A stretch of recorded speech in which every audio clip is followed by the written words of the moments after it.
আসসালামু আলাইকুম দর্শক বিন্দু, আপনাদের দেখাবো আজকেরা মা পাখিটা বসে আছে তার বাচ্চা বা অথবা ডিম নিয়ে।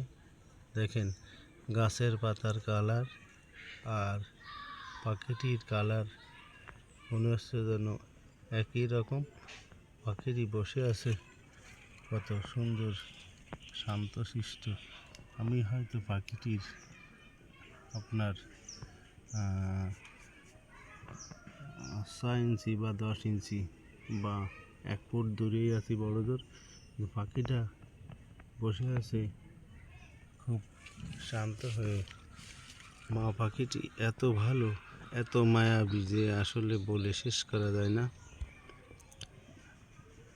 খুব শান্তশিষ্ট, যখন ডিম নিয়ে বসে আছে পাখিটি।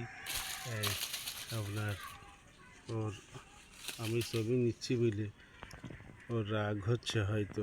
যাই হোক,